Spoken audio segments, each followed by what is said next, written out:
بسم اللہ الرحمن الرحیم رب اعوذ بک من همزات الشیاطین واعوذ بک رب ان یحضرون رب زدنی علما رب اشرح لی صدری ویسر لی امری واحلل عقدۃ من لسانی یفقہوا قولی والسلام علی من اتبع الہدی ان رب وحدہ لا شریک کی نازل کردہ آخری کتاب ہدایت قرآن مبین میں سے چیدہ آیات کا نب نباب اور خلاصہ مختلف عنوانات اور موضوعات کے تحت آپ کے سامنے بیان کیا جا رہا ہے، تاکہ اللہ رب العزت کے نازل کردہ دین اسلام جو کہ قرآن کریم کے اندر موجود ہے، اس کے مختلف گوشے انفرادی و اجتماعی زندگی سے متعلق بیان کیے جا سکیں، از سر نو واضح کیے جا سکیں نو انسانی کے سامنے۔ اس سلسلے میں یہ چوتھی نشست ہے جو کہ اولِ الامر منکم اور شورا بینہم کے عنوان سے ہے۔ اس میں ان پہلوؤں کو اجاگر کیا گیا ہے اللہ کی آیات کی روشنی میں کہ جو ہر مومن نے اپنی شخصیت میں وہ تغیر نفس کرنا ہے ان گوشوں میں، اس طرح جس طرح اللہ وحدہ لا شریک کی نازل کردہ آیات بیانات ہیں مومنین کے لیے، لیکن خصوصی طور پر جو اولِ الامر ہوگا جس کے ہاتھ پر مومنین بیعت کر چکے ہوں گے، تو اس میں یہ تمام جو خواص ہیں، یہ خوبیاں ہیں، اوصاف ہیں، یہ اس میں خاص طور پر موجود ہونا ضروری ہے۔ تو اس وجہ سے ہر مومن چونکہ شروع میں جو مومنین اقامت دین اتباع وحی کے راستے پر آئیں گے تو وہ السابقون الاولون ہوں گے، مشکل حالات میں سامنے آئیں گے، تو وہ حق پر قائم رہیں گے مشکل اور نامساعد حالات میں۔ تو ان کے لیے چونکہ وہ اولِ الامر کی ذمہ داری ان پر ہوگی، وہ جہاں پر بھی اکیلے ہیں یا ایک یا دو ساتھ ان کے تو دوسرے بھائی ہیں، تو وہ یہ ذمہ داریاں انہوں نے خود نبھانی ہوں گی، چاہے دنیا کے کسی خطے میں ہوں، کسی علاقے میں ہوں۔ تو اس حوالہ سے یہ اللہ کی ان آیات کا مطالعہ کریں، اللہ کی کتاب میں سے ان کو سمجھیں، ان کو ذہن نشین کریں، ان کو اپنے قلوب میں جگہ دیں، بار بار ان کا مطالعہ کریں، ان کے تقاضوں کو سمجھیں، تاکہ آپ کے اندر تغیر نفس واقع ہو۔ یہ جو اللہ رب کریم کی آیات ہیں یہ خیر ہے، یہ آپ کے قلوب میں جاگزین ہو جائیں۔ اس چوتھی نشست میں ہم جو اولِ الامر کی خودداری و خود انحصاری سے متعلق جو اس کی روش ہونی چاہیے، جو حکمت عملی ہونی چاہیے، جو طرز عمل ہونا چاہیے، اس سلسلے میں سورۃ الکہف کی آیت نمبر 28 سے اللہ رب العزت نے محمد رسول اللہ علیہ السلام خاتم النبیین کو یہ حکم دیا ہے، وَاصْبِرْ نَفْسَكَ مَعَ الَّذِينَ يَدْعُونَ رَبَّهُمْ بِالْغَدَاوَةِ وَالْعَشِيِّ يُرِيدُونَ وَجْهَهُ وَلَا تَعْدُ عَيْنَاكَ عَنْهُمْ تُرِيدُ زِينَةَ الْحَيَاةِ الدُّنْيَا، کہ یہ جو انہی کے ساتھ جڑ کر رہے، انہی کے ساتھ وابستہ رہے، ان مومنین کے ساتھ جو صبح و شام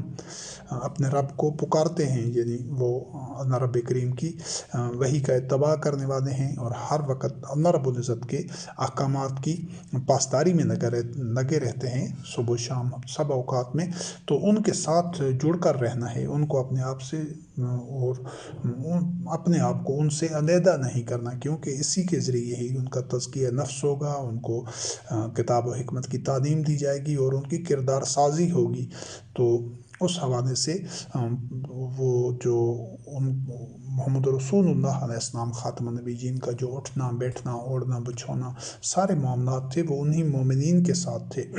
وہ ہمہ وقت جو ان کا کسب معاش کی جو ذمہ داریاں تھیں، جو سرگرمی تھی، وہ بھی تھی، تو وہ بھی جس حد تک ممکن تھا وہ محمد رسول اللہ علیہ السلام کے ساتھ جڑ کر تھی، اور بقایا تو دیگر تو تمام اوقات ان کے وقفی اسی چیز کے لیے تھے۔ تو یہ اولِ الامر کی بھی یہی ذمہ داری ہے، اور وہ جو لوگ اللہ کی رضا کے لیے جو مومن ہوتے ہیں وہ تو اس کے صبح و شام سارے اوقات ہی اللہ کی رضا کے لیے ہوتے ہیں، اور جو خصوصی طور پر جہاں جس چیز کا حکم دیا گیا ہے وَلَا تَعْدُ عَيْنَاكَ عَنْهُمْ کہ ان سے اپنی نگاہیں نہیں ہٹانی ہیں، اس وجہ سے کہ دنیاوی زندگی اور اس کی ٹھاٹ باٹ اور زیب و زینت کی طرف آدمی متوجہ ہو جائے. یعنی یہ محمد رسول اللہ علیہ السلام خاتم النبیین کے لیے بھی اجازت نہیں تھی، کسی مومن کے لیے بھی نہیں، اولي الامر کے بھی نہیں کہ وہ یہ دنیاوی آسائشوں کو، آرام کو، یہ سہولتوں ان کے پیچھے لگ جائے، زیادہ سے زیادہ ان کے حصول کے لیے اس کی توانائیاں، اس کے اوقات، اس کی سرگرمیاں اور مصروفیت رہے کہ میں زیادہ سے زیادہ مال کماؤں، زیادہ سے زیادہ جمع کروں، یا میں اپنے لیے زیادہ سے زیادہ سہولتیں پیدا کروں. اس چیز پر اس کے اوقات، اس کی صلاحیتیں اور توانائیاں نہیں لگنی چاہیے. وہ اپنی ضروریات زندگی انہوں نے ضرور پوری کرنی ہے، لیکن جو اس کی ترجیحات میں یہ نہیں ہونا چاہیے. اور پھر آگے جو اللہ رب کریم نے دوسری سورۃ الحجر آیت نمبر 88 میں جو حکم دیا ہے، وَلَا تُمُدَّنَّ، کہ یہ تو کہنا ہے کہ مومنین سے اپنی نگاہیں ہٹانی نہیں ہیں، یعنی ہمہ وقت وہ آپ کے پیش نظر رہیں. ان کا جو تزکیہ نفس ہے، ان کی جو تعلیم و تربیت ہے، ان کو جو وحی کے پیکر میں، وحی کے قالب میں ڈالا جا رہا ہے، ان کی جو تراش خراش ہے، اس کی ذمہ داری محمد رسول اللہ علیہ السلام پر تھی. تو اسی طرح اولي الامر پر بھی یہ ذمہ داری ہوگی، اور اسی کا کہ ان سے نگاہ نہیں ہٹانی. اور دوسری جو آیت سورۃ الحجر کی آیت نمبر 88 ہے، اس میں اللہ رب کریم نے فرمایا، لا تمدنک عینیک الی ما متعنا بہ ازواجا منہم ولا تحزن علیہم واخفض جناحک للمؤمنین، کہ ان سے تو نگاہ ہٹانی نہیں اور ان کی طرف نگاہ کرنی نہیں کہ جن کو ہم نے یہ دنیاوی متاع حیات دیا ہے. یعنی جو مالدار لوگ ہیں، جو مال و دولت والے ہیں، اثر و رسوخ والے ہیں، جن کے پاس یہ ساری سہولتیں، آسائشیں، راحتیں اور یہ سارا دنیا داری کا سامان ہوتا ہے، اسباب ہوتے ہیں، وہ انہی کے پیچھے لگے ہوتے ہیں. ان کی طرف نگاہ ڈالنی بھی نہیں ہے. یعنی وہ چونکہ ان کی ترجیح ہی نہیں ہے اللہ وحدہ لا شریک کی رضا، کیونکہ یہ جو مومنین ہیں یریدون وجہہ، یہ تو اللہ کی رضا، اللہ کی مرضات اللہ کی رضا کے لیے یہ تو جیتے مرتے ہیں، ان کے شب و روز اللہ کی رضا کے لیے ہیں. جبکہ وہ جو زرپرست ہیں، جو دنیا دار ہیں، جو دنیاوی زیب و زینت اور مال متاع کے پیچھے پاگل ہو رہے ہیں، ان کا مطمع نظر وہ ہے، تو ان کی طرف نگاہ بھی نہیں ڈالنی. یعنی ان کی طرف متوجہ ہی نہیں ہونا اس حوالے سے کہ ان جیسا بننے کی خواہش کسی کے دل میں پیدا ہو، یا ان کے متعلق یہ سمجھا جائے کہ وہ کوئی زیادہ بہتر لوگ ہیں، یا ان کو خصوصی اہمیت دی جائے. نہیں، ان کی طرف وہ نگاہ بھی نہیں ڈالنی. جو خود جن کو اللہ وحدہ لا شریک کی رضا کی پرواہ نہیں ہے، وہ اس کو اہمیت نہیں دیتے، اپنے دنیاوی امور میں مگن ہیں، اس کو انہوں نے ترجیح بنایا ہوا ہے، تو ان کی طرف سے محمد رسول اللہ علیہ السلام خاتم النبیین کو بھی فرمایا گیا کہ ان کی طرف سے تو بھی ان کی طرف نگاہ ہی نہیں ڈالنی، ان کو اہمیت ہی نہیں دینی، ان جیسا بننے کی یا ان کی چمک دمک سے آنکھیں خیرہ نہیں ہونی چاہیے کسی بھی مومن کی، اور خصوصی طور پر جو اولي الامر ہے. تو اور ان کے متعلق کوئی رنجیدہ بھی نہیں ہے. ولا تحزن علیہم، ان سے متعلق اپنے دل میں حزن بھی نہ رکھ. اور واخفض جناحک للمؤمنین، یہ جو مومنین تیرے ساتھ ہیں، جو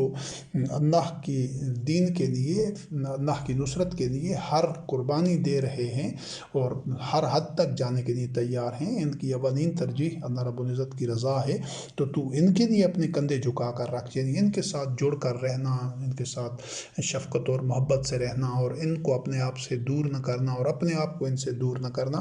یہ جو حکمت عملی ہوتی ہے، یہ محمد رسول اللہ علیہ السلام کی، ہر نبی کی علیہ السلام کی اپنے دور میں اور تھی، اور اولي الامر کی بھی یہی حکمت عملی ہونی چاہیے کہ اس کے جو دنیا آج تو، چونکہ اس وقت تو انبیاء علیہ السلام کے دور میں جو رابطہ ہوتا تھا وہ صرف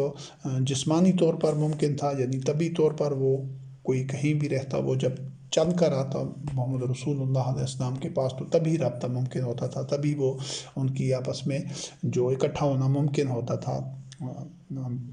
اب چونکہ یہ مختلف دنیا کے گوشے میں جہاں پر بھی کوئی مومنین ہوں گے تو اولي الامر کا ان کے ساتھ 24 گھنٹے رابطہ ہو سکتا ہے. چونکہ ابھی اتنے سائنسی ترقی ہو گئی ہے، اتنی ایجادات ہو گئی ہیں کہ کوئی کسی بھی کونے میں بیٹھا ہے، اس کا کوئی بھی علاقہ ہے، کوئی بھی حتیٰ کہ زبان ہے، اس کے باوجود بھی وہ آپس میں رابطے میں ہو سکتے ہیں. تو یہ ابھی کے جو تقاضے ہیں اس کے مطابق اولي الامر نے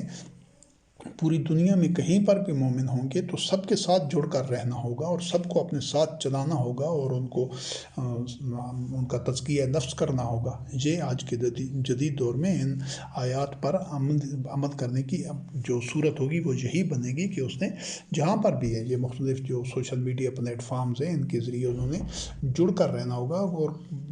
یوں سمجھ لیں کہ انہوں نے ایک دوسرے سے جدا ہونا ہی نہیں ہوگا۔ ان کے اجتماعات ہوں گے، ان کی جو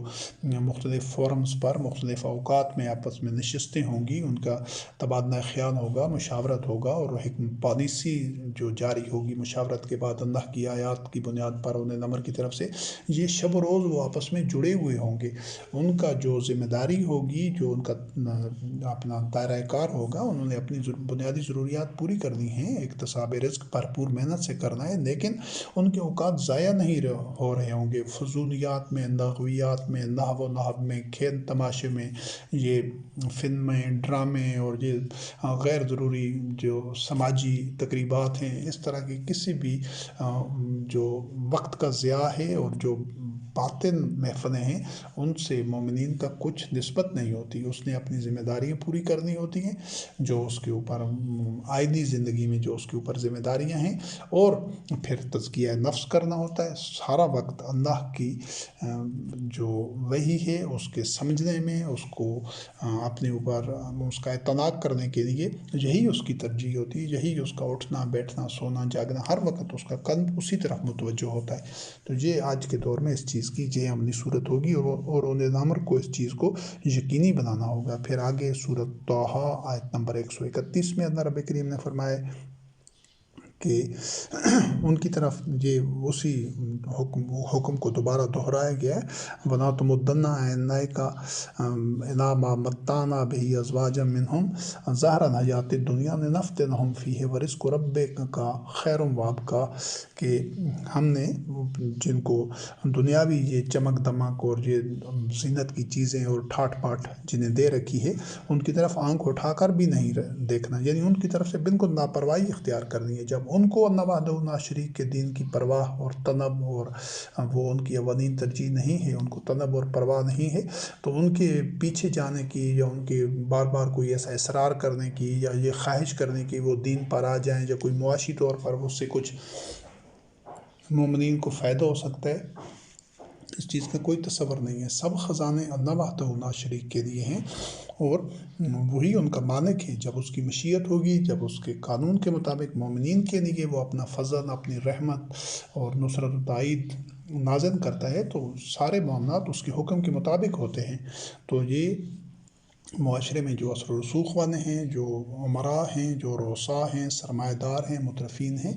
جب وہ اللہ کی اطاعت میں آ کر اپنا سب کچھ وقف نہیں کر دیتے تو ان کی بھی پرواہ نہیں کرنی چاہیے۔ اگر وہ نہیں چاہتے تو ان کے پیچھے پیچھے جانے کی قطعاً ضرورت نہیں ہے۔ اللہ کی وحی ہے وہ سب کے لیے پہنچا دینا، یہ انبیاء اور رسول علیہ السلام کی ذمہ داری تھی، اولاد الامر کی بھی یہی ذمہ داری ہے کہ اللہ کی آیات کے ذریعے وہ بشیر و نذیر بنے، ان کے ذریعے وہ خوشخبری دے، جو وحی کا اتباع کرتے ہیں اور جو نہیں کرتے ان کو آگاہ کر دے بس۔ اور یہ جو دنیاوی مال متاع جن کو ملا ہوتا ہے تو وہ تو ان کے لیے فتنہ ہوتا ہے اور اس میں وہ اسی کے پیچھے بھاگتے رہتے ہیں، اسی میں وہ اپنا خسارہ کر دیتے ہیں دنیا و آخرت کا، کہ وہ اپنے مقصد حیات کو فراموش کر دیتے ہیں۔ تو جو خود نہیں آنا چاہتا دین کی طرف، بالکل نہ آئے، اس کی دین کو ضرورت بھی نہیں ہے، اللہ وحدہ لا شریک کو اور مومنین کو اس کی ضرورت ہی نہیں۔ جو خود دن کی انتہائی طلب اور کشش اور دن کی تڑپ کے ساتھ اور دین حق کے لیے اپنی پیاس کے ساتھ نہیں آتا دین کی طرف، تو یہ کوئی کسی پر احسان کرنے کی بات نہیں ہوتی کہ کوئی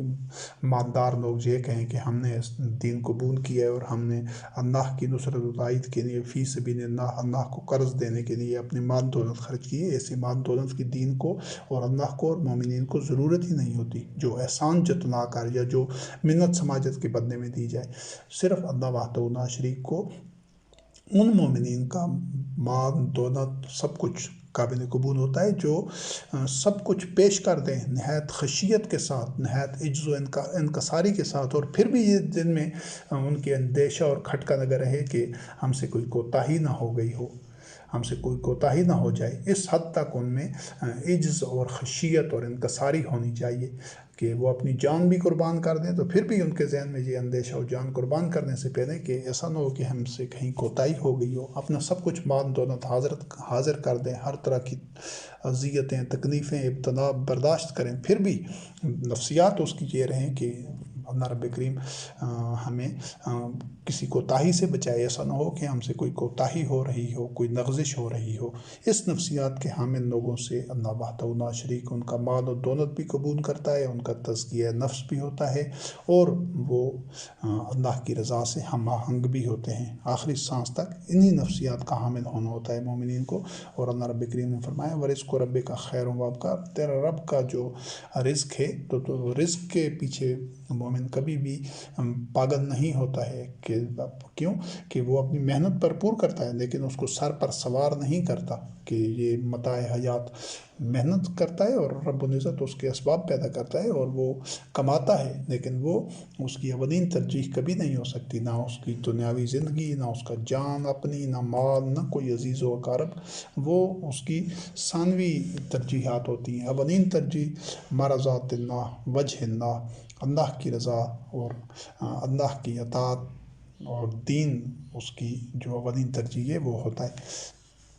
پھر یہ جو سورۃ البقرہ میں اللہ رب کریم نے سورۃ البقرہ آیت نمبر 273 میں ایک صدقات کی تقسیم کے حوالے سے حکم دیا ہے کہ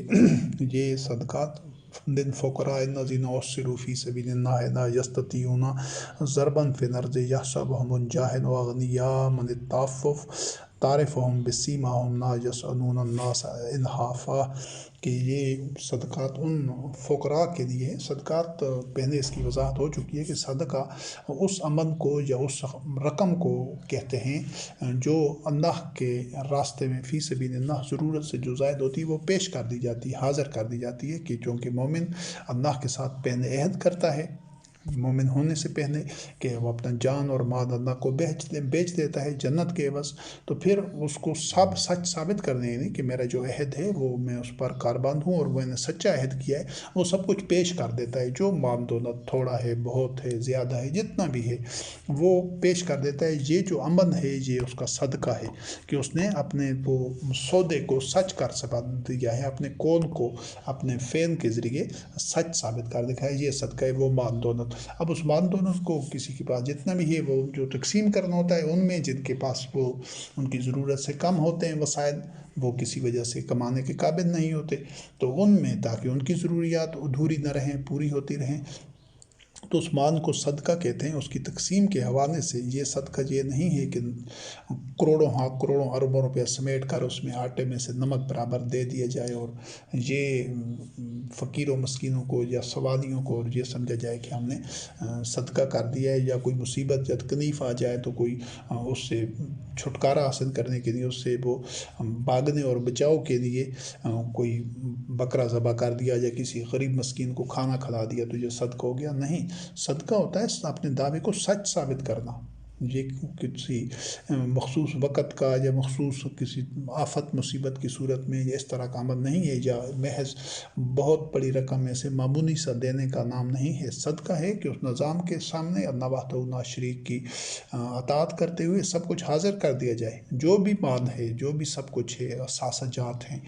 کہ یہ میری ضرورت سے زیادہ ہے، میں جو میری ضرورت پوری ہو رہی ہے تو یہ میرے پاس اضافی ہیں، تو وہ اللہ کے دین کی نصرت کے لیے فی سبیل اللہ اور اللہ کو قرض دینے کے لیے یہ میں نے پیش کر دیا ہے، تو یہ ہے صدقہ۔ تو اس صدقہ میں ان لوگوں میں تقسیم کرنا ہوتا ہے جو فقراء ہیں، جو فقر میں ہیں، ضرورت مند ہیں، جو کہ اللہ کے راستے میں رکے ہوئے ہیں اور وہ سفر کرنے کی استطاعت نہیں رکھتے۔ اب اس سے مختلف مفہوم ہو سکتے ہیں۔ جو لوگ دینی امور میں اپنی سرگرمیاں ان کی ایسی ہوں گی کہ وہ سارے مومنین کے امور کو دیکھ بھال کریں گے، یا ان میں وہ اپنے سارے اوقات اس کے لیے وقف کر دیں گے، تو وہ یقیناً اکتساب رزق کے لیے وقت نہیں نکال سکتے۔ کچھ ایسے لوگ ہوتے ہیں، جس طرح آج کل کے دور میں اب یوں سمجھیں کہ جو حکومتی مشینری ہوتی ہے جو سارے نظام کو چلا رہی ہوتی ہے، تو یقیناً وہ کوئی تجارت وغیرہ نہیں کر سکتے، وہ کھیتی باڑی نہیں کر سکتے، اور کسی اور ہنر یا ٹیکنیک کے ذریعے وہ روزگار نہیں کما سکتے، تو ان کی جو ضروریات ہیں وہ تو ہیں اپنی طرح، تو ان کی جو ضروریات پوری کرنے کے لیے وہ نظام اور وہ سسٹم ذمہ دار ہوتا ہے۔ تو جو اس طرح اقامت دین اتباع وحی کا نظام ہے وہ ایسے مومنین کی بنیادی انسانی ضروریات کو کہ پورا ہونے کو یقینی بناتا ہے۔ تو یہ اسی صدقات کے ذریعے اللہ رب کریم نے فرمایا کہ ان ضرورت مندوں کے لیے کہ جو اللہ کے راستے میں رکے ہوئے ہیں، یعنی وہ سارے اوقات ان کی اسی میں لگتے ہیں دین کے سلسلے میں، تو وہ زمین میں سفر کرنے کے قابل نہیں ہوتے، استطاعت نہیں رکھتے، یعنی تجارت وغیرہ اس وقت چونکہ زیادہ تر جو سرگرمی تھی وہ تجارت کی، وہ اس قابل نہیں ہوتے۔ تو عام آدمی ان کے متعلق یہ دیکھنے سے خیال کرتا ہے جسے علم نہیں ہے کہ ان کی کیفیت کیا ہے، کہ وہ غنی ہیں، یعنی کہ ان کو کوئی ان کی ضروریات رکی ہوئی نہیں ہیں، وہ کسی مشکلات میں نہیں ہیں، جو وہ پیسے کی یا مال دولت کی یا دیگر چیزوں کی ان کو ضرورت نہیں ہے۔ من التعفف، کیونکہ وہ بڑے خوددار ہوتے ہیں، وہ کسی سے سوال نہیں کرتے اور وہ اپنے اوپر ضبط نفس کرتے ہیں، کم سے کم میں اپنی ضروریات پوری کرتے ہیں، تو لوگ یہ محسوس کرتے ہیں کہ ان کے پاس تو ان کی ضروریات سے سب کچھ زائد ہے۔ یہ تاثر ان کی خودداری کی وجہ سے، اور ان کو ان کے چہرے سے پہچاننا ہوتا ہے، یعنی وہ لوگوں سے نپٹ کر سوال نہیں کرتے، لا یسألون الناس الحافا، کہ اللہ معاف کرے استغفر اللہ، بیکاریوں کی طرح وہ نہیں ہوتے، بلکہ خودداری کے ساتھ وہ ایسا محسوس ہوتا ہے کہ جیسے ان کو ساری ضرورتیں پوری ہیں، حالانکہ ان کی ضروریات رکی ہوئی ہوتی ہیں، ان کے پاس اتنے وسائل نہیں ہوتے اور کما تو وہ نہیں رہے ہوتے، کیونکہ وہ اپنا سارا وقت دین کے لیے لگا رہے ہوتے ہیں۔ تو ایسے لوگوں کو جو بنیادی انسانی ضروریات ہیں وہ صدقات کے ذریعے پوری کرنی ہوتی ہیں۔ تو اس میں جو مومنین کے لیے اور خصوصاً اولي الامر کے لیے جو ایک ہدایت کا سامان ہے، وہ یہ ہے کہ وہ اور اس کے دوسرے جو مومن بھائی ہیں، ساتھی ہیں، جو اس کے ساتھ مشاورت کے عمل میں یا جو اپنی ذمہ داریاں صرف دوسری دیگر ذمہ داریاں چھوڑ کر دین کے لیے وقف ہو گئے ہیں، تو وہ بھی اتنی ان کو خودداری کا مظاہرہ کرنا ہوگا اولي الامر کو اور دوسرے مومنین کو، کہ وہ کسی کو محسوس ہی نہ ہونے دیں کہ وہ مشکل معاشی صورتحال میں سے گزر رہے ہیں، یا وہ ان کے پاس وسائل انتہائی قلیل ہیں، جب وہ اپنا جو معمول کی زندگی ہے اس کو جاری نہیں رکھ سکتے، وہ اس چیز کو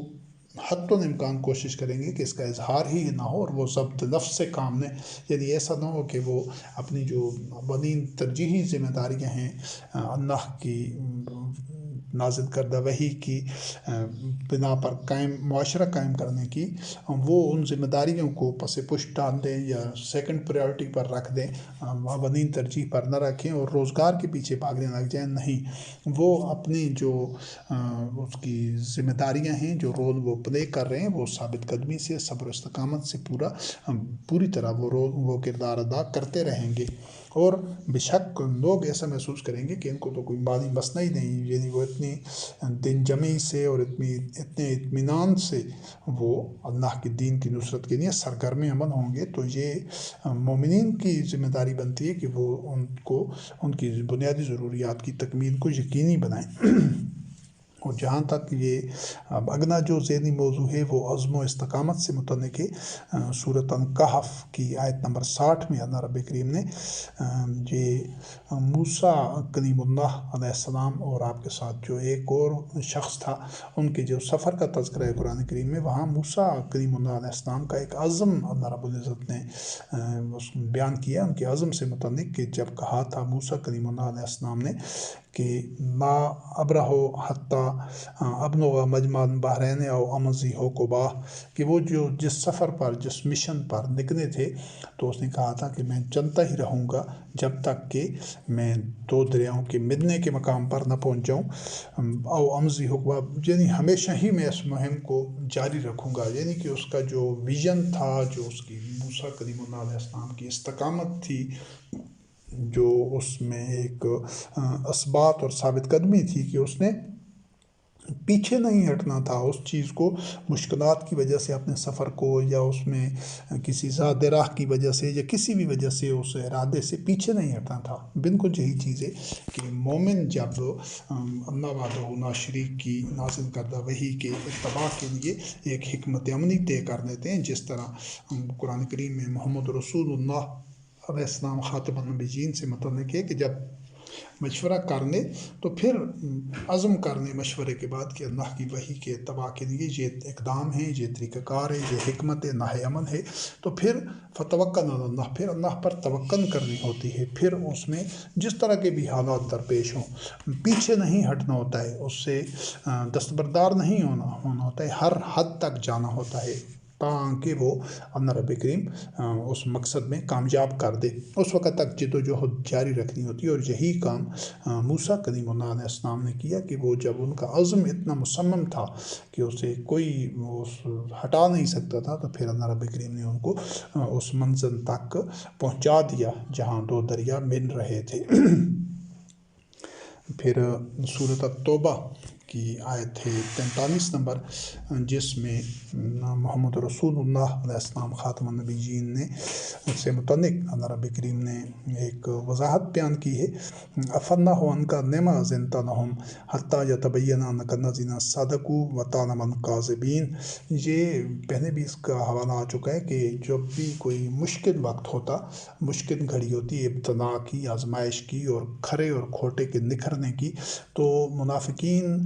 طرح طرح کے بہانے کرتے، طرح طرح کے عذر، جھوٹے عذر بیان کرتے تاکہ ان کو جہاد کے لیے نہ جانا پڑے، اور دوسری یہ کہ ان کو مال خرچ کرنا پڑے، ان کو مشکلات میں سے نہ گزرنا پڑے۔ تو چونکہ محمد رسول اللہ علیہ السلام خاتم النبیین، جس طرح پہلے وضاحت ہو چکی ہے کہ انتہائی نرم مزاج اور نرم خو تھے، تو وہ جو مومنین تھے ان کی جو بھی بات آ کر کرتے تھے تو اس پر یقین کر دیتے تھے۔ تو اس حوالے سے اللہ رب کریم نے فرمایا کہ اللہ نے تجھے معاف کیا، تم نے ان کو کیوں اجازت دی تھی؟ ان کو واضح ہو جانا چاہیے تھا، تاکہ واضح ہو جاتے ان میں سے جو تصدیق کرنے والے، جو سچے تھے، اور ان کو بھی تو جان لیتا جو کاذبین تھے۔ مفہوم یہ تھا کہ مثال کے طور پر اگر کسی جنگ کا فیصلہ کیا گیا کہ ہاں ابھی جو لوگ استطاعت رکھتے ہیں انہوں نے قتال پر جانا ہے میدان جنگ میں، تو پھر چونکہ وہ منافقین اجازت مانگنے لگ جاتے تھے کہ ہم نہیں جا سکتے، اس وجہ سے بہانے بنا کر، تو محمد رسول اللہ علیہ السلام ان کو اجازت دے دیتے تھے۔ اللہ رب کریم نے اس سے منع کیا ہے اصولی طور پر کہ جب ایک چیز طے پا جائے کہ یہ کام کرنا ہے، تو پھر اس سلسلے میں کسی کو اجازت اور کسی کے لیے کوئی گنجائش یا نرمی نہیں کرنی۔ پھر صاف واضح پتہ چل جائے گا کہ کون وحی کا اتباع کرتا ہے اور کون نہیں کرتا۔ تو یہ انہیں امر کی بھی یہ ذمہ داری ہوگی کہ وہ جو اس کے جتنے بھی لوگ اس کے ہاتھ پر بیعت کر چکے ہوں گے، جتنے لوگ وحی کا اتباع کرنے والے اس کے ساتھ ہوں گے، تو وہ ان سب کو جانچے پرکھے گا، ان کے لیے کسی بھی معاملے میں کوئی نرمی یا ڈھیل نہیں دے گا کہ اس سے پھر چیزیں الجھ جاتی ہیں، ابہام پیدا ہو جاتا ہے۔ جب ایک پالیسی طے ہو جائے گی تو پھر سب کو اس کو اتباع کرنا ہوگا، وہ اس کے لیے عہد کر چکے ہوں گے، بیعت کر چکے ہوں گے، اور جو اتباع نہیں کرے گا بغیر کسی عذر کے، تو اس کا نکھر کر واضح ہو کر سامنے آ جائے گا کہ یہ وحی کا اتباع نہیں کر رہا، پھر مومنین کا اس سے کوئی تعلق نہیں رہے گا۔ لیکن اگر کوئی بہانہ کر رہا ہے اور وہ دھوکہ دینا چاہتا ہے اپنے آپ کو بھی اور جان بچانا چاہتا ہے، اور وہ اجازت مانگے اور اس کا عذر مناسب نہ بھی ہو، تو پھر بھی اگر اس کو اجازت دی جائے تو وہ پھر اس کی جو قول و فعل کا تضاد ہے وہ چھپ جاتا ہے، اس کی حقیقت آشکارا نہیں ہوتی۔ تو جو انہیں امر ہے، جو مومنین ہیں، وہ جب ایک فیصلہ ہو جائے تو اس کو کسی کو بھی یہ موقع نہ دیں کہ وہ اس میں سے وہ ایک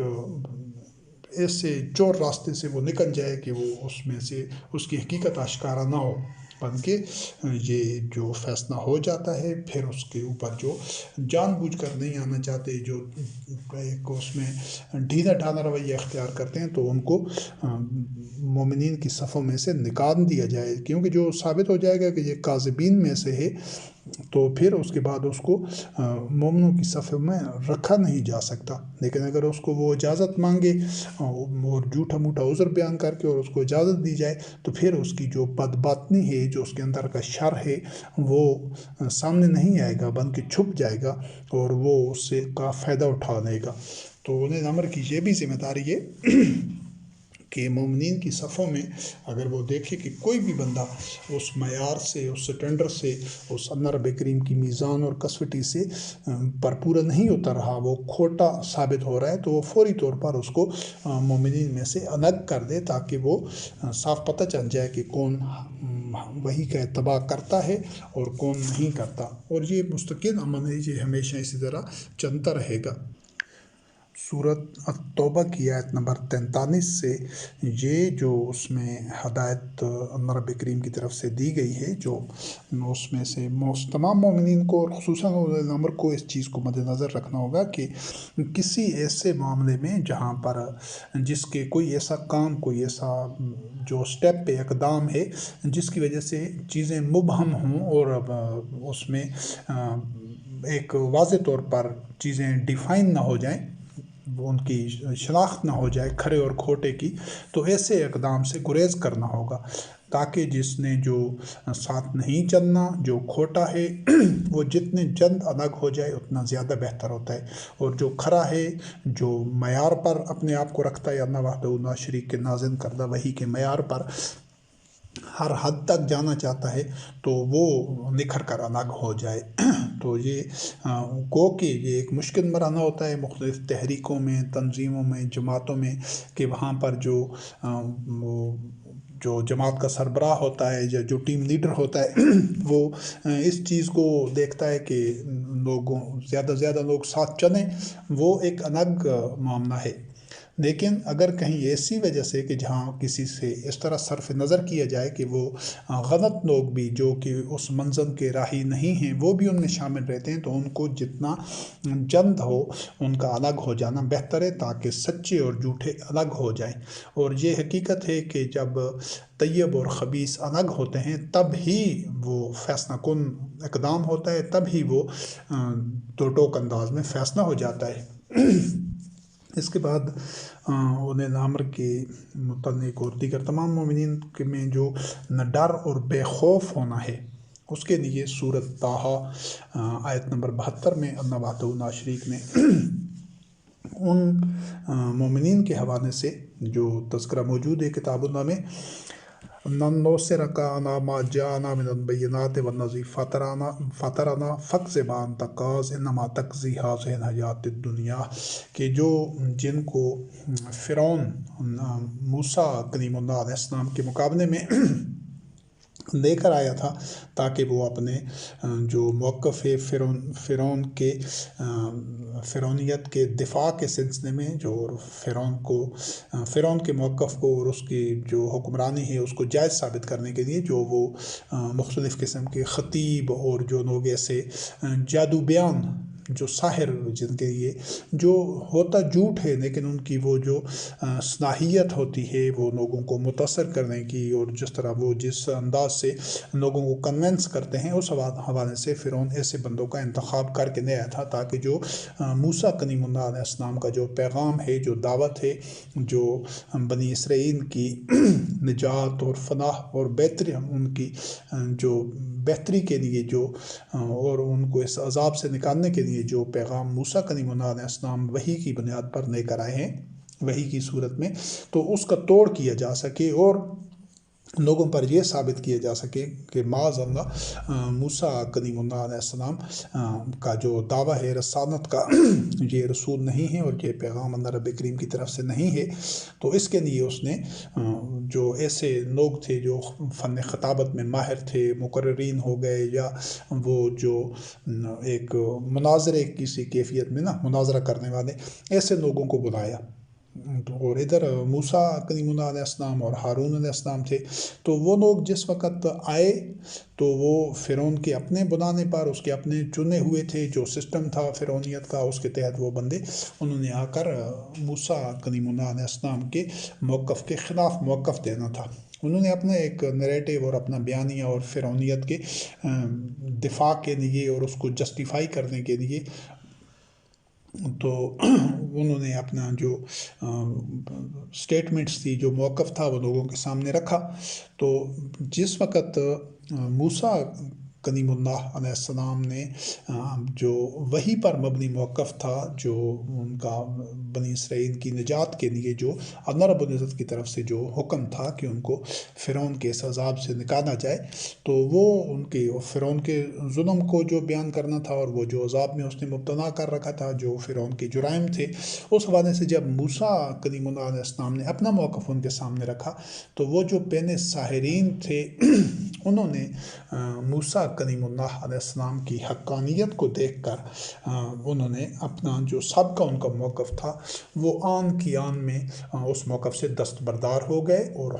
حق کو اپنے سامنے آشکارا دیکھ کر انہوں نے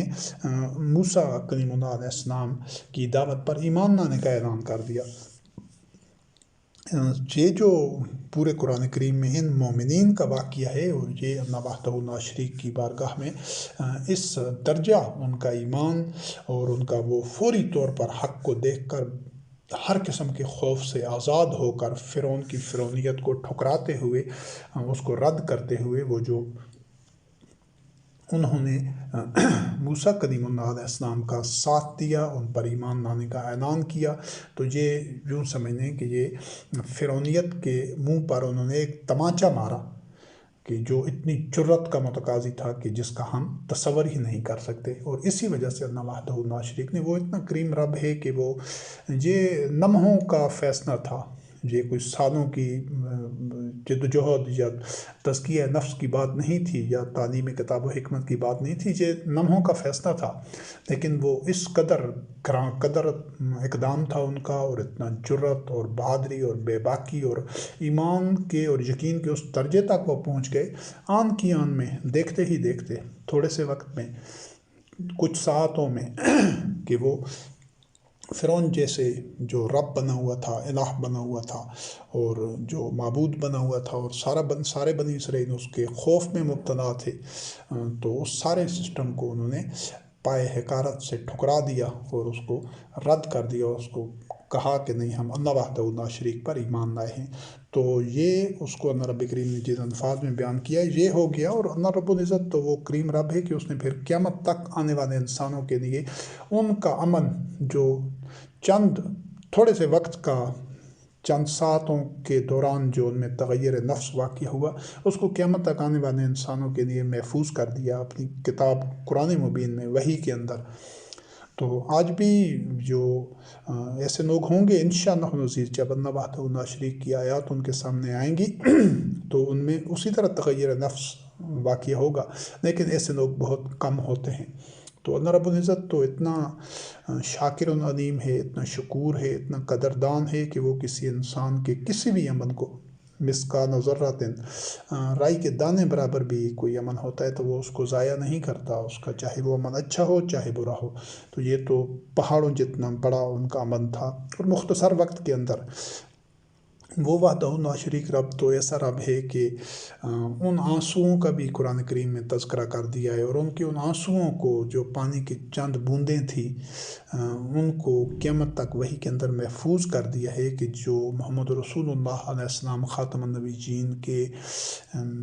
پاس آئے کہ وہ جہاد میں شریک ہونا چاہتے تھے، ان کے دل میں وہ طلب تھی، وہ تڑپ تھی، وہ اخلاص تھا کہ ہم اپنی جان اللہ وحدہ لا شریک کے دین کی نصرت و تائید کے لیے اپنی جان کا نذرانہ پیش کر دیں، لیکن ان کے پاس مالی اسباب نہیں تھے۔ وہ جب آئے تو محمد رسول اللہ علیہ السلام خاتم النبیین نے کہا کہ میرے پاس تو سواری وغیرہ جو بندوبست نہیں ہے کہ تمہیں بھی ساتھ لے کر جا سکوں، وسائل کم تھے، تو اس وجہ سے ان کو جہاد میں شامل ہونے کا موقع نہ مل سکا، اور ان کے پاس اتنی استطاعت نہیں تھی کہ وہ خرچ کر سکتے، کوئی بندوبست کر سکتے سواری وغیرہ کا۔ تو وہ واپس جا رہے تھے، تو واپس جاتے ہوئے ان کے جو قلب کی کیفیت تھی ان کی آنکھوں میں سے آنسو ٹپک پڑے کہ ہم اپنی مال دولت نہ ہونے کی وجہ سے سعادت سے محروم ہو رہے ہیں۔ اتنا ذوق و شوق تھا ان کا جہاد میں شامل ہو کر زخم کھانے کے لیے اور جان قربان کرنے کے لیے، تو پھر اس وقت جو ان کی آنکھوں میں آنسو آئے کہ ہمارے پاس کچھ ہے نہیں کہ ہم خرچ کرتے اور ہم بھی شامل ہوتے، تو ان آنسوؤں کو اللہ وحدہ لا شریک نے قیامت تک محفوظ کر دیا اپنی کتاب قرآن کریم میں، کہ جو قلب کی حالت ہوتی ہے اللہ رب العزت اس کی بنا پر بندوں کے اخلاص کو اور جذبات کو دیکھتا ہے۔ یا پھر ان لوگوں کے آنسو جو محمد رسول اللہ علیہ السلام کی زبان مبارک سے جب اللہ کی آیات سنتے تھے، وہ تھے اس وقت یہود و نصارہ میں، لیکن وہ حق کو پہچانتے تھے، تو پھر ان کے جب قرآن کریم کو سن کر ان کی آنکھوں سے جو آنسو آتے تھے، تو ان آنسوؤں کا بھی ذکر اللہ رب العزت نے قرآن کریم میں کیا ہے۔ تو ہم جو ظاہری اعمال کو دیکھتے ہیں، کسی کی وضع قطع کو کہ اس کی وضع قطع کیسی ہے، یہ اس نے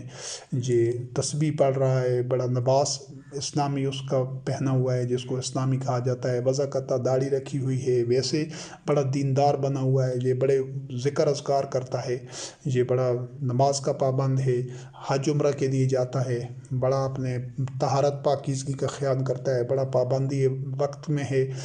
ہر وقت مسجد میں ہوتا ہے۔ یہ جو چیزیں ہیں ان کی جو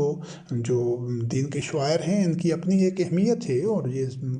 جو قرآن کریم میں جو قرآن مجید میں بیان کیے گئے ان میں سے ایک کا بھی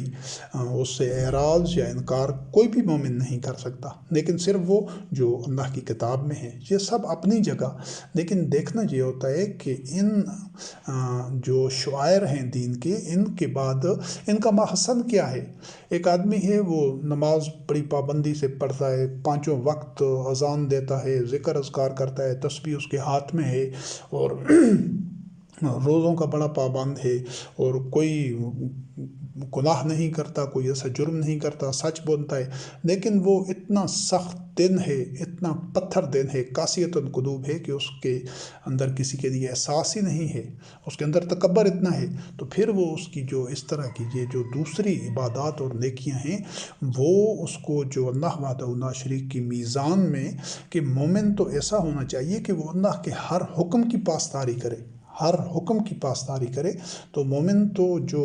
ان شعائر کے ساتھ ساتھ اس کو ہر حوالے سے جو اس کے لیے اللہ کی وحی کے علاوہ تو وہ ایک لفظ سوچ بھی نہیں سکتا کہ میں اس کا اتباع کروں گا۔ تو یہ صرف ظواہر کو نہ دیکھیں کسی بھی معاملے میں، بلکہ یہ دیکھیں کہ ان ظواہر کے کرنے کے بعد اس کے قلب میں کیا تغیر نفس واقعہ ہوا ہے۔ اگر وہ قلب میں تغیر نفس واقعہ نہیں ہو رہا، قلوب میں خیر نہیں آ رہی، تو اس کا مطلب ہے کہ وہ اعمال کوئی کارگر ثابت نہیں ہو رہے۔ ان کو از سر نو وحی میں سے، اللہ کی کتاب میں سے اپنے سارے طرز زندگی کا، سارے معمولات کا اثر نو جائزہ لیں۔ کیوں کہ اگر وہ ساری عمر ظاہری اعمال کرتا رہتا ہے، لیکن یہ کہ وہ بزدل ہے، وہ دوسری چیزوں کو اللہ وحدہ لا شریک کی راستے میں جہاد کرنے سے، اللہ اور رسول کے اقامت دین کے نظام سے زیادہ وہ آباء و اجداد کو اور اپنے کاروبار کو اور ان چیزوں کو محبوب رکھتا ہے، ازواج کو، اولاد کو، ان کو زیادہ محبوب رکھتا ہے، اللہ وحدہ لا شریک اور اللہ کے رسول یعنی کہ نظام اقامت دین، اسلامی نظام مملکت کی تشکیل کے لیے استخلاف فی الارض کی بجائے اس کو زیادہ محبوب رکھتا ہے، ان کو ترجیح پر رکھتا ہے۔ تو اللہ رب کریم نے تو ایسے لوگوں کو فاسق قرار دیا ہے۔ تو پھر اس کی اگر وہ بظاہر وہی بات ہے کہ وہ سارے جو شعائر ہیں وہ پابندی سے ادا کر رہا ہے، وہ نماز، روزہ، حج، زکوٰۃ سارے کام کر رہا ہے، لیکن وہ اللہ وحدہ لا شریک کی جو اس کے راستے میں جہاد کرنا ہے اور اقامت دین کے لیے وہ اس کو اول ترجیح پر نہیں رکھتا، تو اللہ رب کریم کی بارگاہ میں تو وہ اس کے اعمال کا وہ اس کو صلہ ہی نہیں ملے گا، اس حوالے سے کہ وہ جنت میں نہیں جا سکے گا۔ یا جس طرح اور بھی متعدد واقعات پہلی نشستوں میں حوالہ جات موجود ہیں، تو یہ دیکھنا ہوتا ہے کہ حاصل کیا ہے ان جو شعائر ہیں، جو اعمال ہیں، جو عبادات ہیں، جو ایمان ہے، اس سے حاصل کیا ہوا ہے۔ اس حاصل پر جب نگاہ رکھی جائے گی تو پھر انسان میں اصلاح کا امکان ہوتا ہے۔ جب حاصل کا پتہ ہی نہیں ہے، شعور ہی نہیں ہے کہ ہمارا ایمان ہمیں دے کیا رہا ہے، ہمارا نتیجہ کیا ہے۔ ابھی سب آج پوری دنیا میں جو نمازیں، روزے، حج، زکوٰۃ سب کچھ ہو رہا ہے، لیکن پوری جو مسلمان قوم ہے وہ تفرقہ میں بٹی ہے، ذلت میں ہے، اختلافات میں ہے، رسوائی میں ہے، لعنت میں ہے، جو ہر حوالے سے انحطاط اور زوال کا شکار ہے۔ تو پھر ان کو اس مذہب نے، جس کو یہ اسلام سمجھ رہے ہیں، اس مذہب کا حاصل کیا ہے؟ ان کے اندر کیا تغیر نفس واقع ہوا ہے؟ کیا وہ امام الناس کی مسند پر ہیں؟ کیا وہ شہداء الناس کی مسند پر ہیں؟ نہیں۔ تو حاصل پر ہمیشہ نگاہ رکھنی ہوتی ہے۔ جب تک یہ جو مذہبی پیشوا ہیں، یہ مذہب ہے، یہ تو خدا فروش ہیں، مذہب فروش ہیں، یہ تو ظواہر میں لگا کر رکھتے ہیں، اسی پر یہ خافن رکھتے ہیں، انہی میں سے کہ ہم تو نمازیں پڑھ رہے ہیں، ہم تو حلال حرام کی پابندی کر رہے ہیں، ہم تو یہ کر رہے ہیں، وہ کر رہے ہیں، لیکن یہ نہیں دیکھتے کہ اس کا نتیجہ کیا نکل رہا ہے۔ صدیوں سے جو کچھ کیا جا رہا ہے، اس کا نتیجہ کیا ہے؟ ہر آئے دن ذلت، پستی، بے یقینی، خوف اور طاغوت کا تسلط، ان کی محکومیت بڑھتی ہی جا رہی ہے۔ تو ان مومنین کی بات ہو رہی تھی کہ جب ان کے سامنے حق آیا تو انہوں نے فرعون کو کہا کہ ہم تمہیں، جب ہمارے سامنے بینات، اللہ کی واضح آیات اور دلائل و براہین آ چکے ہیں، تو ہم تمہیں ان پر کسی طرح کا ترجیح نہیں دے سکتے، اور جس رب نے ہمیں پیدا کیا ہے ہم اس پر تمہیں ترجیح نہیں دے سکتے۔ فقط معدکات، تم نے جو کرنا ہے کر لو،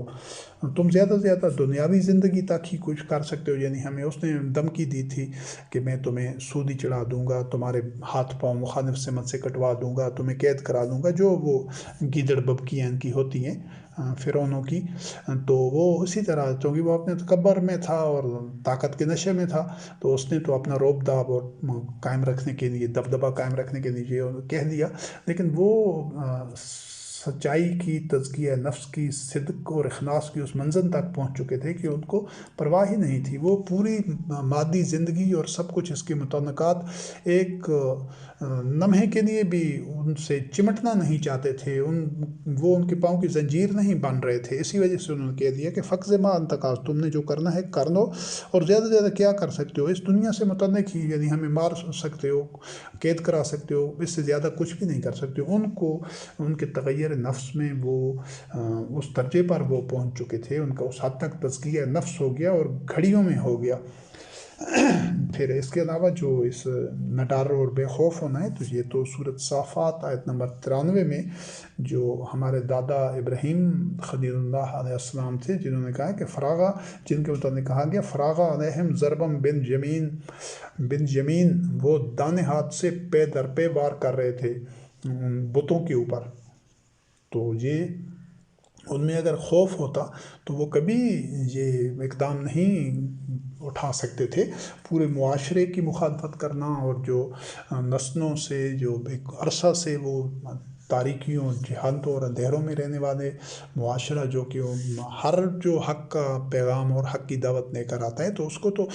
سب سے پہلے یہی جواب ملتا ہے معاشرے میں۔ کوئی کہتا ہے کہ اس کو جلا دو، کوئی کہتے تھے ہم تمہیں سنسار کر دیں گے، اور کوئی کہتے تھے کہ ہم تمہیں اپنی بستی سے نکال دیں گے، قتل کر دیں گے۔ یہ بات تو ہر حق کے داعی کو سننی ہوتی تھی، لیکن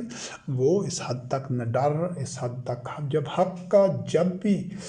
باطل معاشرے کے سامنے حق کے لیے قیام کیا جائے گا، تو اس کو اسی طرح کی ہی صورتحال کا سامنا کرنا پڑے گا۔ یہ آپ کو بھی یہ چیز، اس میں ابہام نہیں ہونا چاہیے، کوئی بھی آپ کے لیے سرخ قالین آپ کے راستے میں نہیں بچھائے گا۔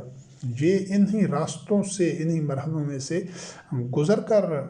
جو رضی اللہ عنہم ورضوا عنہ کی منزل تک ہمیشہ لوگ پہنچتے آئے ہیں۔ یہ کوئی آج نئی بات نہیں ہے۔ جس نے پہنچنا ہوتا ہے وہ یہ سارے راستے، سارے مرحلے شوق سے اور خوشی سے اور اطمینان قلب کے ساتھ اور جرأت اور عزم کے ساتھ طے کرتا ہے۔ تو یہ قیمت ادا کرنی ہوتی ہے، اس کے لیے مومن کو ہر لمحہ تیار ہونا ہوتا ہے، اور تمام مومنین کو، اور اولین امر تو خاص طور پر۔ پھر ان میں یہ جو ضبط نفس اور خود اعتمادی کا کیا معیار ہوتا ہے، اس کے لیے جو یہ 2 آیتیں دیکھ لیجئے۔ سورۃ البقرہ کی آیت نمبر 249، اللہ رب العزت نے فرمایا کہ یہ مومنین تھے جو اس سے پہلے بھی تذکرہ ہو چکا ہے کہ جو جالوت کے مقابلے میں جو طالوت کا لشکر تھا جو داؤد علیہ السلام کے دور میں، تو یہ جو طالوت کے لشکر میں جو مومنین تھے، جالوت باطن پر تھا اور طالوت حق پر تھا۔ تو یہ طالوت کمانڈر ان چیف تھا، اس کے لشکر میں جو زیادہ تر لوگ تھے تو وہ تو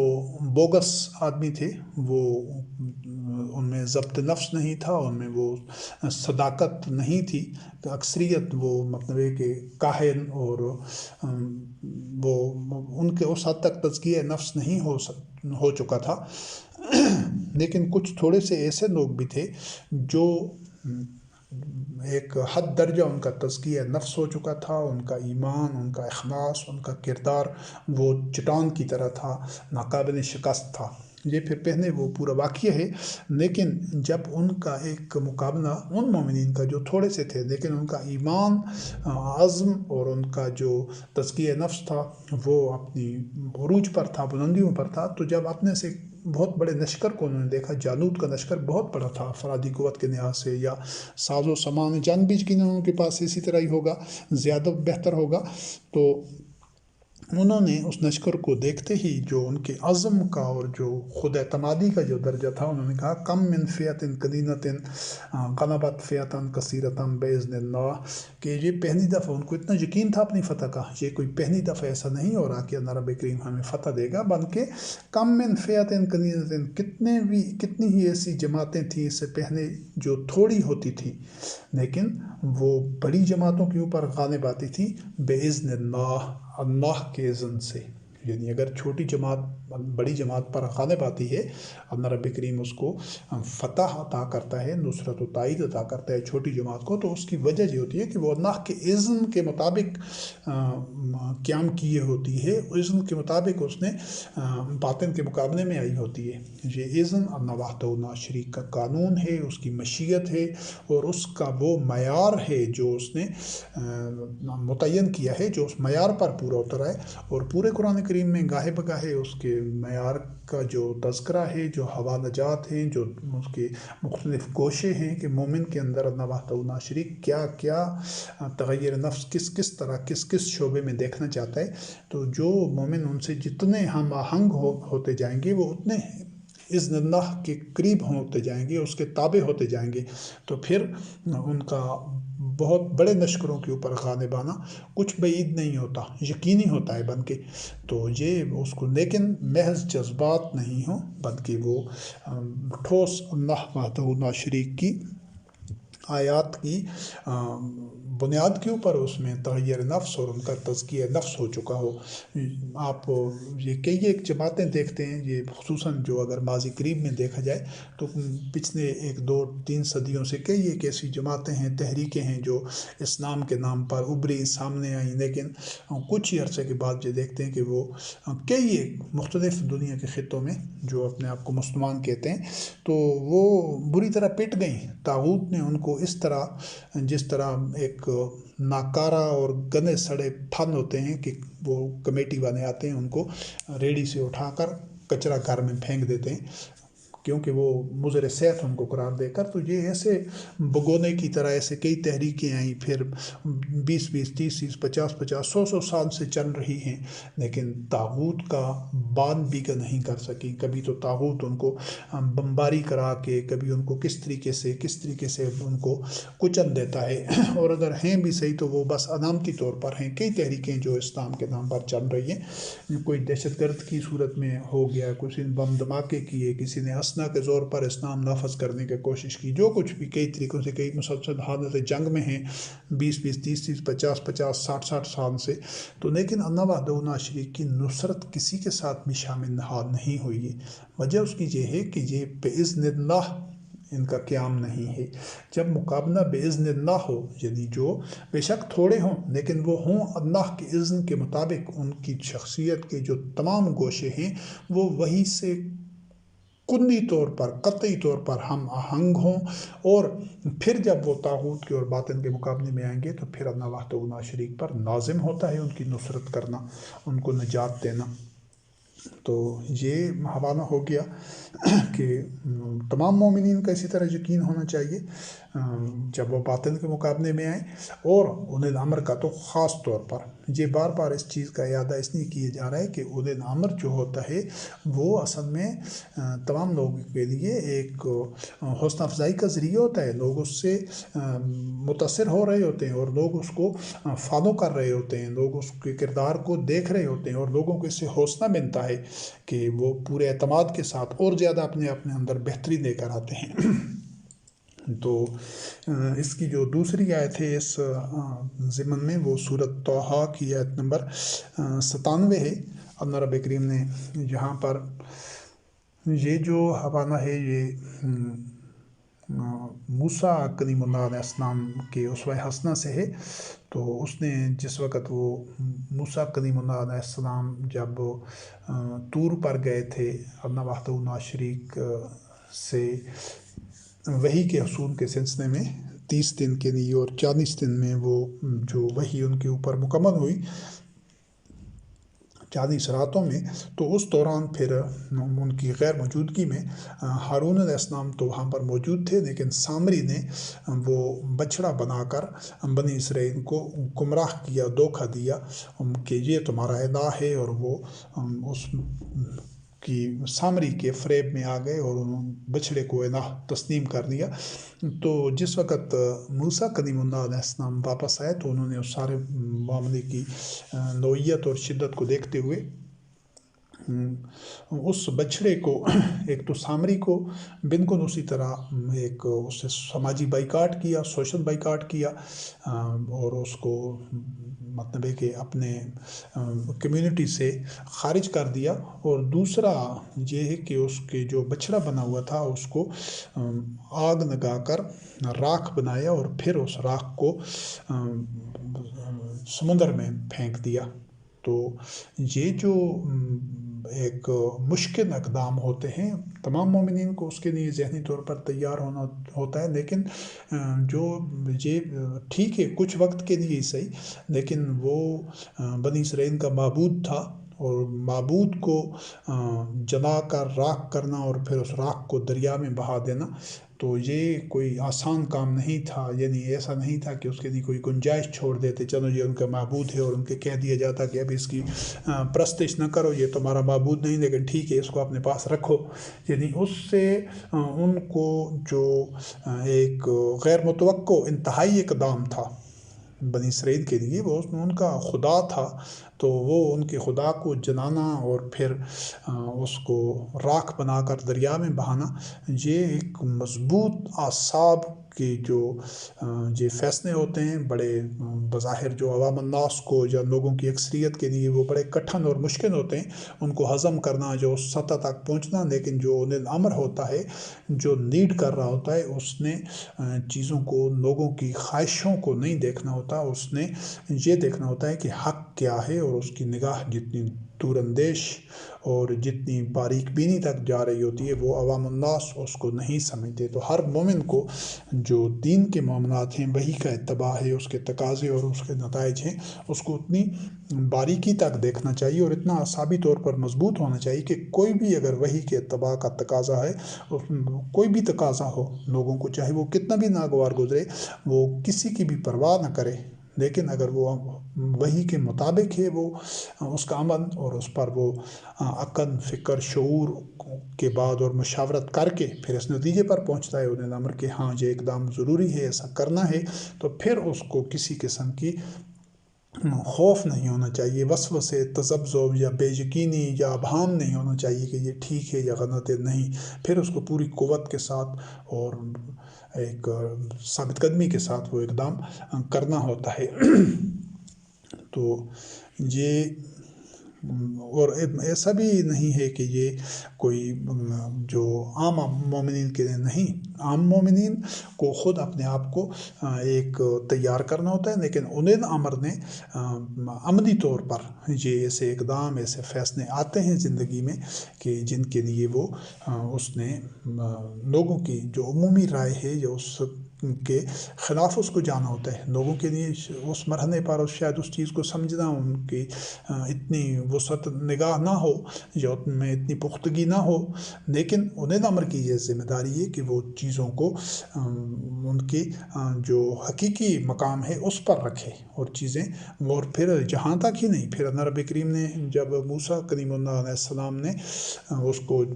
جلا کر راکھ بنا کر دریا میں بہا دیا، لیکن بچھڑے کی محبت ان کے دل میں تھی، تو پھر اللہ رب العزت نے گائے ذبح کرنے کا حکم دیا بنی اسرائیل کو، تاکہ وہ جب اپنے ہاتھوں سے گائے کو ذبح کریں گے تو وہ ان کے دل میں سے بچھڑے کی محبت زائد ہو جائے گی. تو چاہے بچھڑے کو جلانا ہو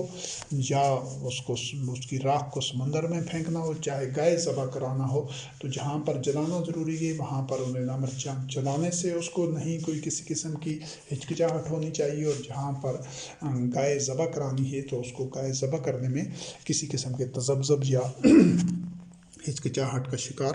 نہیں ہونا چاہیے. اب اس کے بعد یہ تو نمبر سے متعلق جو اس کی اہلیت و قابلیت، جتنی نشستیں ہوئی ہیں اب تک، تو اس کی اہلیت و قابلیت سے متعلق، اور اس کے علاوہ جو مختلف کوششیں سامنے لائے گئے. اب اولي الامر کے جو فرائض منصبی اور جو ذمہ داریاں ہیں، یعنی اس میں یہ پہلے جب تک جو بیان کیا گیا ہے وہ اس کی اولي الامر کی جو اہلیت و قابلیت سے متعلق تھے کہ ان میں یہ خوبیاں، یہ صلاحیتیں، اس طرح کی نفسیات اور اس طرح کی قوت اور جرات اور استقامت اور اتنی بصیرت ہونی چاہیے تو اور ہر مومن کی ہونی چاہیے، ہر مومن اس میں بہتر سے بہتر کوشش کرے، لیکن اولي الامر خاص طور پر. تو اس کے بعد یہ نشست تقریباً مکمل ہونے کو ہے. تو اس کے بعد جو اگلی نشست ہوگی اس میں انشاءاللہ العزیز ابھی ایک نشستیں ہوں گی، یہ ایک طویل مضمون ہے. تو اگلی نشست میں انشاءاللہ العزیز جو اولي الامر کی جو فرائض منصبی ہیں، ذمہ داریاں ہیں، اس حوالے سے جو اللہ رب کریم کی آیات ہیں ان کا جائزہ لیا جائے گا. کیونکہ ایک تو انتخاب سے پہلے کی وہ صلاحیت ہونی چاہیے جو بیان کی گئی ہیں، اور جب پھر وہ اس کا انتخاب ہو جاتا ہے، چناؤ ہو جاتا ہے، تو پھر اس پر کیا ذمہ داریاں ہوتی ہیں، عائد ہوتی ہیں. والسلام علی من اتبع الہدی.